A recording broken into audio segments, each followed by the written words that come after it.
We're going to talk about interweaving two different themes. One of the themes is what I've learned over 40 years of being a clinical teacher, and the other is how what I've learned fits into how one assesses student behaviors and how one understands what is right, what is wrong in a certain kind of performance. What I learned over 40 years is that mistakes are actually the normal. No one has ever learned anything by thinking they've known everything. You learn by making mistakes, and as you make mistakes, you begin to understand that that's what is the normal. So that's the first thing, is to understand that when mistakes happen, mistakes may even be too strong a word, when performances occur that don't meet the goal that one might have for that performance, that's normal. That's why we're teachers, and that's why they're not.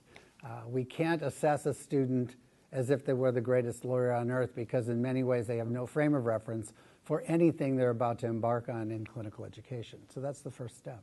One of the things that we have to understand about assessments, at least in clinical education, is that it is dramatically different than any other form of legal education, and maybe forms of most education except lab sciences. For the most part, we do not give an exam at the end of the course. Most law school is sit in class, passively accept all the information I'm giving you, take my final, and that's your assessment.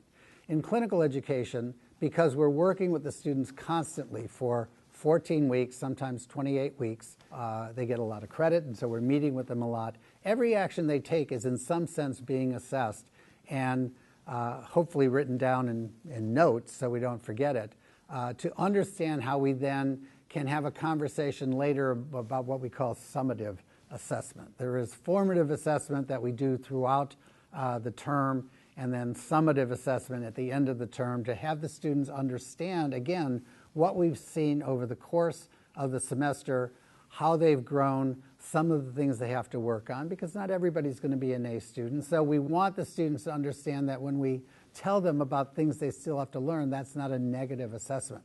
That's an honest evaluative assessment. We then, because we're in a law school, a university, most of us have to translate that qualitative assessment into a quantitative assessment. Every clinical teacher needs to have a rubric. They can't make this up. They can't guess. They can't just go back and read their notes, because they have to have something against which to assess that behavior. And so we suggest to students that they have rubrics, that they know what is outstanding performance, what is very, very good performance, what is good performance, what is competent, what is below standard, and they actually have words that students will understand, so that when the student gets that B+, they understand that a B+ means you have done very good work all through the semester. You may not have done outstanding work, but you can achieve that outstanding work if you continue on the path that we've set for you in these evaluative sessions. In the immediate way, it helps them understand how they're doing. And everybody wants to know how they're doing. But most clinicians tell you that our main job is to teach lifelong learning.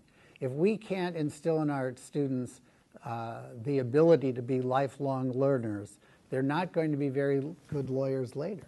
The majority of the lawyers in this country, despite big law firms and everything else, the majority of lawyers in this country are still practicing in firms of fewer than 10 people. And if you're practicing in firms of fewer than 10 people, it's difficult to find ways to learn, because you're pressured to bring in clients, make money, the pressures of time to serve those clients. And so unless you have a way internally of assessing yourself and reflecting on your performances along the lines that we teach them in the clinic, then you'll never know whether you're getting better. You're never going to know whether you can be better.